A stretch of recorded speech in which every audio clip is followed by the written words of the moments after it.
சிறகடிக்க ஆசை சீரியல்ல இனிய எபிசோட்ல மீனா, சீதா, சீதாவோட அம்மா இவங்க 3 பேரும் சத்யாவுக்கு என்னாச்சு அப்படின்னு பரிதவிச்சுக்கிட்டு இருக்கும் பொழுது, நம்ம மீனா வந்து பாத்தீங்கன்னா முத்துவுக்கு ஃபோன் பண்ணி பாக்குறாங்க. முத்து ஃபோன எடுக்கவே இல்ல. இதனால இன்னும் ரொம்ப டென்ஷனா இருக்கிறாங்க. உடனே முத்து ஃபோன பாத்துட்டு திருப்பி மீனாவுக்கு ஃபோன் பண்ணி இந்த மாதிரி காப்பாத்தியாச்சு. எல்லாமே அந்த சிட்டியோட வேலை தான் அப்படின்னு சொல்லிடுறாங்க. அதே டைம்ல இந்த பக்கம் நம்ம சீதாவுக்கு டிராபிக் போலீஸ் ஃபோன் பண்ணி நடந்த விஷயத்த எல்லாமே சொல்லிடுறாங்க.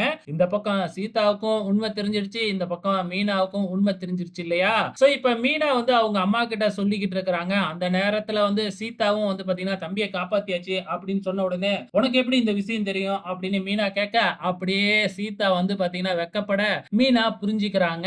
சோ இதுக்கப்புறம் என்ன நடக்குது அப்படின்னு பாத்தீங்கன்னா, இங்க நம்ம முத்துவோட வீட்ட தான் காமிக்கிறாங்க. விஜயா உட்கார்ந்திருக்கும்போது ரோகிணி வேலைக்கு போயிட்டு வந்து 20,000 பணத்த தூக்கி குடுக்குறாங்க. அப்ப எல்லாருமே அங்க தான் இருக்கிறாங்க. மீனா மட்டும் இல்ல. சோ எதுக்காக என்கிட்ட இத கொண்டு வந்து குடுக்குற? அப்படின்னு சொல்லி கேட்கிறப்ப, நீங்க தானே அமௌண்ட்ட என்கிட்ட குடுக்கணும்னு சொன்ன அப்படின்னு சொல்லி ரோகிணி சொல்ல, உடனே வந்து பாத்தீங்கன்னா, நான் என்ன பண பேயா? அப்படின்னு விஜயா கேட்கறாங்க. சரி கேட்டது மட்டும் இல்லாம அந்த பணத்தையும் வாங்கிக்கிறாங்க. வாங்குறதுக்கு விருப்பம் இல்லன்னா, அப்புறம் எதுக்கு அந்த பணத்த வாங்குற? அப்படின்னு அண்ணாமலை பேச, அப்படியே அந்த இடத்துல வந்து பாத்தீங்கன்னா, ஒரு சின்னதா வாக்குவாதம் போகுது. நான் ஒண்ணும் பணத்தாசை பிடிச்சு இந்த பணத்த வாங்கல. இப்ப கோர்ட்லலாம் தப்பு பண்ணா ஃபைன் கட்ட சொல்லுவாங்கல்ல.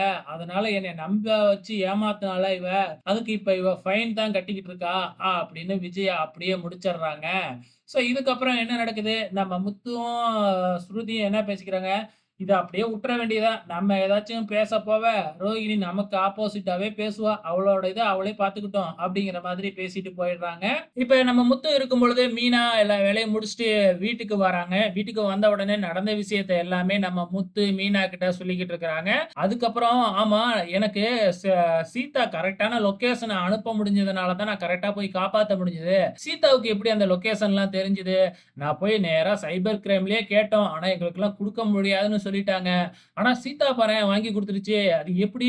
யாரு வாங்கி குடுத்தாங்கன்னு கேளு. நாம போய் நன்றி சொல்லணும் அப்படிங்கிற மாதிரி சொல்லிக்கிட்டு இருக்கிறாங்க. நம்ம மீனாவும் அப்படியே உண்மைய சொல்லாம அப்படியே மறைச்சுக்கிட்டே இருக்கிறாங்க.